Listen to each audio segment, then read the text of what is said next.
মিষ্টি অবাক হয়ে দেখছিল রাফসান সদৃশ যুবকটির দিকে। সবকিছুই এক। দুটো মানুষের মধ্যে কি এত মিল সম্ভব?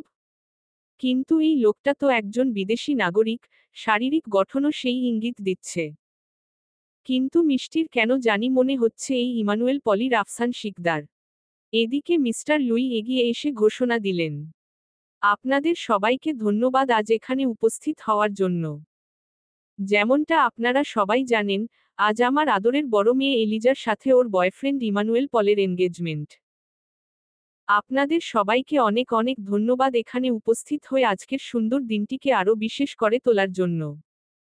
এখন এনগেজমেন্ট অনুষ্ঠানের মূল আনুষ্ঠানিকতা শুরু হবে।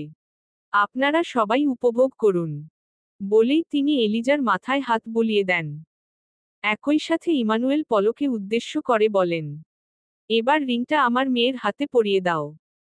ইমানুয়েল পল নিজের পকেট থেকে একটা ডায়মন্ড রিং বের করে এলিজার হাতের দিকে এগোতে থাকে।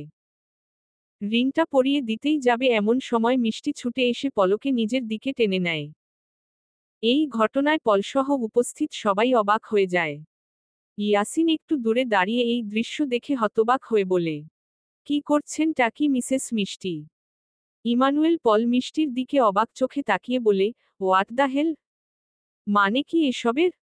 মিষ্টি কিছু বলতে যাবে তার আগেই এলিজা ক্ষিপ্ত গতিতে এগিয়েছিল এসে মিষ্টির থেকে পলকে আলাদা করে বলে, এই মেয়ে, কে তুমি? তোমার সাহস কি করে হলো আমার এনগেজমেন্টে এরকম সমস্যা সৃষ্টি করার? মিষ্টি দমে গেল এলিজার শক্ত কণ্ঠস্বরের সামনে। তার চোখ তখনও পল নামক ব্যক্তিটার দিকে স্থির। তার চোখে বিরক্তি আর ক্রোধ লক্ষ্য করে মিষ্টির মনটা হাহাকার করে উঠল। তাহলে কি সে ভুল ভেবেছে? এই লোকটা কি তাহলে সত্যিই এক ভিন্ন মানুষ? মিষ্টির মনে এই প্রশ্নই ঘুরতে লাগল। এলিজার ক্রোধ বাড়ছিল। সে চিৎকার করে বলে ওঠে, সিকিউরিটি! কোথায় তোমরা? এক্ষুনি এই মেয়েটাকে বের করে দাও এখান থেকে। ফাতিমা বিবি এবার এগিয়ে এসে বলেন, আমি ওর তরফ থেকে ক্ষমা চাইছি। আসলে ও এখানে নতুন তো তাই কিছু বুঝতে পারেনি। মিষ্টি মা, তুমি এসো আমাদেরও সাথে। এলিজা এমনিতেই ফাতিমাদের খুব একটা পছন্দ করে না। তাই সে আরও গলা খাকারি দিয়ে বলে, আপনারা এই সমস্যাটাকে এখানে নিয়ে এসেছেন? এই জন্যই আমি পাপাকে নিষেধ করেছিলাম কোন লো ক্লাস লোককে আমার এনগেজমেন্টে ইনভাইট না করতে। অ্যালিস নিজের বোনের কথায় প্রতিবাদ করে বলে, সিস্টার এলিজা, তুমি ওনাদের এভাবে বলতে পারো না। ওনারা আমাদের গেস্ট। এলিজা এমনিতেই রেগে ছিল।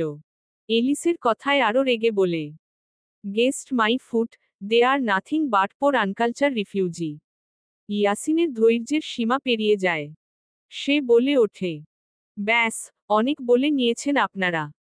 আম্মা তুমি এখনো এখানে দাঁড়িয়ে আছো কেন? এক্ষুনি এখান থেকে চলো। আমি আর এক মুহূর্ত এখানে থাকতে চাই না।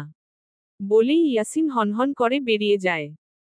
ফাতিমা বিবি মিস্টার লুইয়ের কাছে গিয়ে বলেন, সবকিছুর জন্য দুঃখিত মিস্টার লুই। কিছু মনে করবেন না। মিস্টার লুই লজ্জিত স্বরে বলেন, আপনি ক্ষমা চাইছেন কেন? আমার তো নিজের মেয়ের ব্যবহারের জন্য ক্ষমা চাওয়া উচিত। এলিজা এদিকে এসো ক্ষমা চাও ওনাদের থেকে। এলিজা তবু ঠায় দাঁড়িয়ে থাকে। মিস্টার লুই বলেন, তবে যাই হোক, আপনাদের সাথে আসা ওই মেয়েটি কিন্তু ভুল করেছে। তবে আপনাদের সাথে এলিজার ব্যবহারের জন্য আমি ওর তরফ থেকে ক্ষমা চাইছি।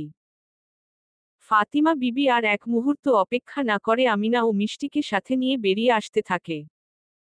বের হবার আগে মিষ্টি আরও একবার তাকায় ইমানুয়েল পল নামক ব্যক্তিটার দিকে। পলও তার দিকে অবাক চোখেই তাকিয়েছিল।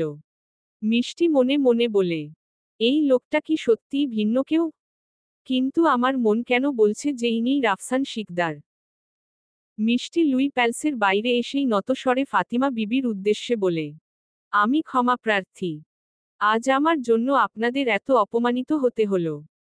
ফাতিমা বিবি বলেন, না, তুমি এসব নিয়ে কিছু ভেবো না। আমিনা বলে ওঠে, আম্মা ঠিকই বলেছে। ওই এলিজা মেয়েটা তো এমনই। ও সবসময় এমন ব্যবহার করে। সিস্টার অ্যালিস কত ভালো কিন্তু ও। ফাতিমা বিবি বলেন, থাক এসব কথা। আচ্ছা, মিষ্টি তুমি আমায় একটা কথা বলো। তুমি হঠাৎ করে মিস্টার পলকে ওভাবে টেনে আনলে কেন? তুমি কি ওনাকে চেনো? আগে কোথায় দেখেছ? আমিনা বলে ওঠে। কিন্তু মিষ্টি আপু ওনাকে কিভাবে চিনবে? ও তো মার্সেই শহরে নতুন। মিষ্টি নিজের ভাবনায় ব্যস্ত ছিল, ফাতিমা বিবি বলে ওঠেন। কি হলো? কিছু বলো। মিষ্টি কিছু বলতে যাবে এমন সময় হঠাৎ করেই ইয়াসিন সেখানে এসে বলে। তোমরা এখনো দাঁড়িয়ে আছো কেন? চলো, আমাদের তো বাসায় ফিরতে হবে। তার আগে তো আবার রাতে ডিনারের ব্যবস্থাও করতে হবে। বাড়িতে তো কিছু রান্না হয়নি। চলো সবাই আজ কোন রেস্টুরেন্টে ডিনার করে নেই। কথাটা বলেই সে মিষ্টির দিকে তাকিয়ে বলে। আপনার সাথে কিছু জরুরি কথা আছে। এমন সময় হঠাৎ করেই অ্যালিস ছুটতে ছুটতে সেখানে চলে আসে। এলিসকে দেখামাত্রই ইয়াসিনের ভাবভঙ্গিমা শক্ত হয়ে যায়। অ্যালিস এসেই ইয়াসিনকে বলে, সিস্টার এলিজার কথায় কিছু মনে করো না। আমি ওর তরফ থেকে ক্ষমা চাইছি। ইয়াসিন তাচ্ছিল্যের স্বরে বলে, কি বলছেনটা কি আপনি?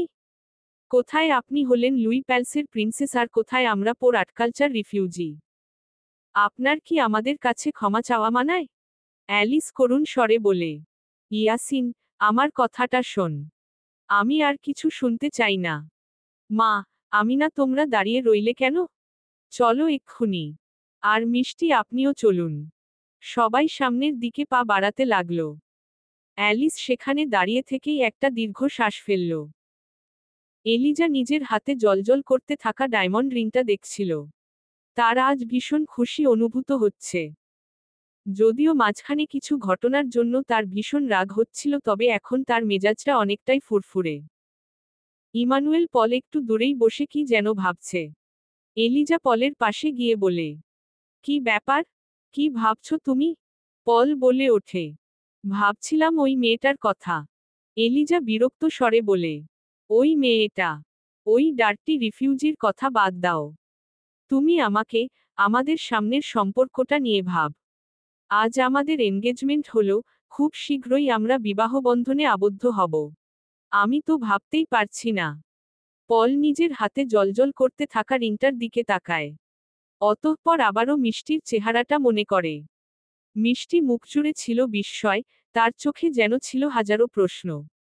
পল নিজের হাতের রিংটার দিকে তাকিয়ে থেকেই বলে, আমার ওই মেয়েটার সাথে দেখা করা দরকার। আমার কেন জানি মনে হচ্ছে, ওর সাথে শেখা করাটা ভীষণ প্রয়োজনীয়। এলিজা আবারও বিরক্তি নিয়ে বলে, উফ, তুমি ওই মেয়েটাকে নিয়ে এত ভাবছো কেন পল? পল এবার খানিক গম্ভীর স্বরে বলে, ভাবছি কারণ আমি একজন পুলিশ ইন্সপেক্টর। আমাকে সব বিষয়াদি নিয়েই ভাবতে হবে। আমার কাছে মেয়েটাকে খুব একটা সুবিধাজনক লাগেনি। মেয়েটার মাঝে কোন তো রহস্য অবশ্যই আছে। আমাকে সেই রহস্য ভেদ করতে হবে। এলিজা এবার খানিক গম্ভীর স্বরে বলে, এমনও কি হতে পারে যে মেয়েটা কোন ক্রিমিনাল? পল বলে, হতেই পারে। আমি ব্যাপারটা খোঁজ নিয়ে দেখছি। যদি মেয়েটা সত্যিই কোন অপরাধী হয় তাহলে ওর জায়গা হবে কারাগারে। চলবে। পরবর্তী পর্ব পেতে চ্যানেলটি সাবস্ক্রাইব করুন।